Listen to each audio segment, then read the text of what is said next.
Hey guys, it's Jeff from Team Flyfang here, just doing another deck profile. It's been a while, but I should have done this a bit earlier, but I've been a bit busy. But I thought I'd do a deck profile on the deck I won the winner box with for EDISON format at my local game store. The deck that I played is the 7 burn deck. I actually managed to win with it. The list will be up front. The list is based on the Team Starlight's Jank Tank video. Just when I saw their ideas, it solved a lot of problems that I was having with the deck, particularly because I play this deck so frequently that my opponents know to counter and side against me, if not main deck against me. So yeah, I probably should stop playing this deck for a while, but honestly, to me, it's just one of the funnest decks because of how it just wins, and it's not in the same way that like an Exodia player just solitaires or just goes off. It's just a more unique way to win that isn't either chain burn or anything sort either. But anyway, let's get into the deck profile. So we'll start with the monsters. My actual ratio right now is the 5 golems as opposed to the 6. I'm still playing around with ratios right now, but because of what I'm trying to incorporate into the deck, I'm just trying to see any spaces where I can fill. Certainly 2 more open field tournaments, I'd probably want to be playing the 6th golem or the lava golem as well, but I think for now this is perfectly fine, as you can still win just with this alone. Then we've got the 3 marionette mites. The new addition being Mystic Tomato is actually just really nice. Primarily because, one, it will float into certain cards when destroyed by battle. It being a plant type also leads into the equip spell that I will feature later on. And on top of that as well, just with the capacity of just what this is actually bringing onto the field and how it just helps with the store function, I think it's a far better engine than I've tried previously. I think it's far more aggressive than passive in the usage of it, but we'll go into it a bit more later down the line. Then we got the psychic package, which is just 2 Krebons and a psychic commander. I am still playing around with this. I definitely love Krebons. I'm unsure if I will continue playing the commander, as I do tend to side that out quite frequently. And then just the 1-hour Gauze, Sangan, and 1 Battle Fader. Just the typical stall and just search functions of those cards just help round out the deck. And we'll go into the spell and trap lineup. I say spell and trap, but it's really just spells.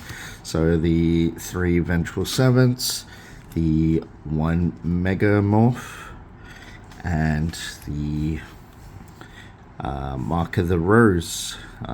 This has been an amazing addition.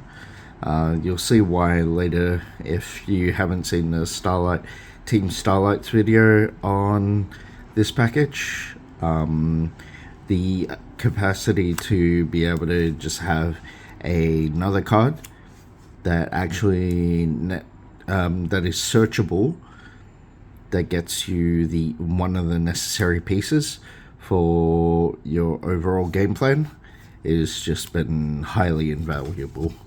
Then we've got the 2 gold socks, 3 hidden armories, and allure. That rounds out the spells that sort of either search or draw. Then we've got the mind and brain and triple enemy controller. Know what those do. And then for the back row hate, it's just heavy mind, heavy Trunade and the Space Typhoon. Opting for the Space Typhoon as opposed to, say, Trap Stun or Decree is just far more aggressive. I can still set this card either way. I mean, still functions like a Dust Tornado in that sense, but it just allows me to be hold back. I get less punished in this way. But yeah. And then to round things off, E-Tele and triple Insufusion to make one of the best new techs in the world of, I guess, this deck. We'll go into the extra deck here. Got the fluff tokens, really cool. Stardust, Colossal Fighter, Arcanite Magician, Briar, Catastor, Armory Arm, Black Rose, Mistworm, and YUGIOH Guardian. Then we have the fusions for Insufusion targets: Carbonella, Fusionist, Musician King.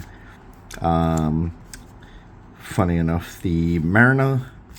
Only reason why is because when I play my Insufusion, I don't want to just get drowned out through a bottomless.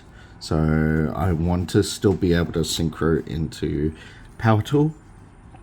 And also Chimera attack for the Cyber Dragons inside, but I won't actually reveal my side as that's a work in progress.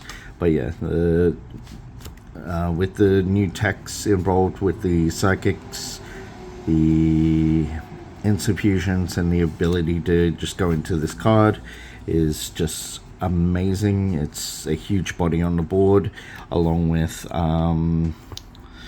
just acting as another hidden armory, and most of the time being able to just search it once is a great benefit. Searching it twice is insane, and if you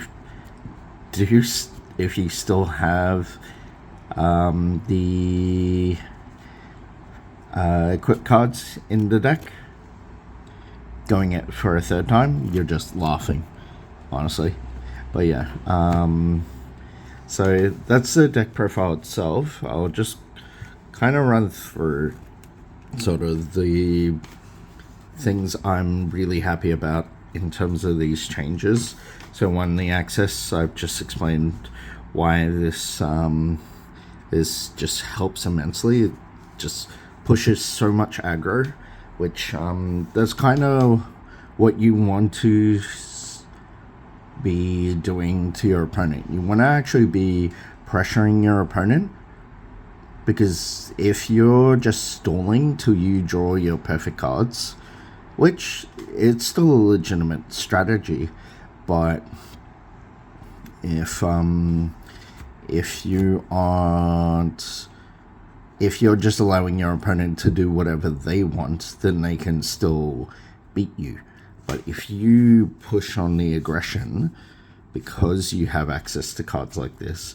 Or even if, let's say, you do have a tomato, you float it into the Crebons.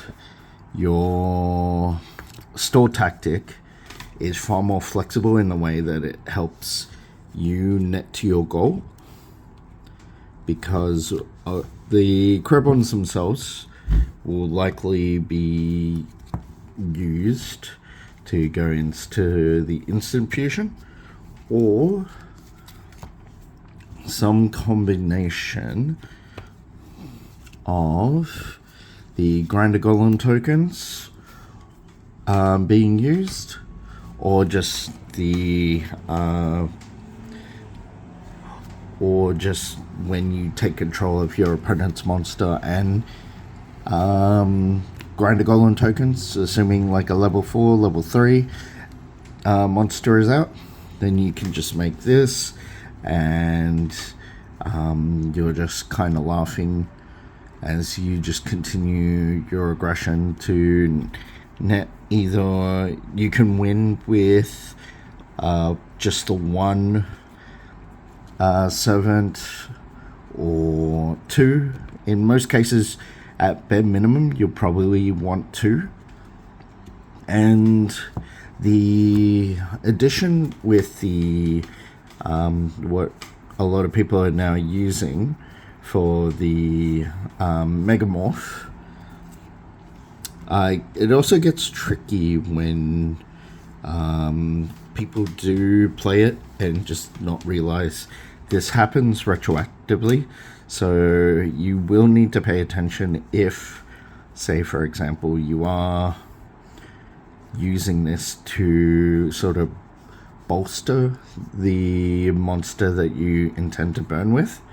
So if you happen to use both, and let's say as an example, their life points are 8,000, yours is 4,500.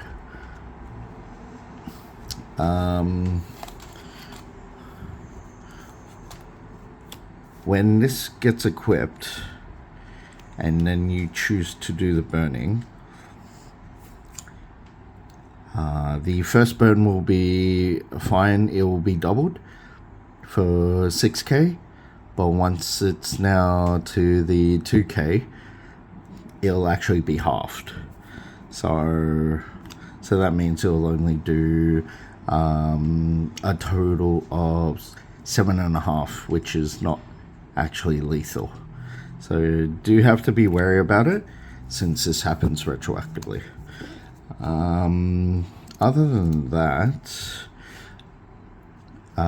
since my side deck's still a work in progress, if you do want to see how I actually won, you can actually check out in the description below. I will link the video to the finals on my friend's channel. Anyway, hope you liked the video, and do like and subscribe. Thanks guys.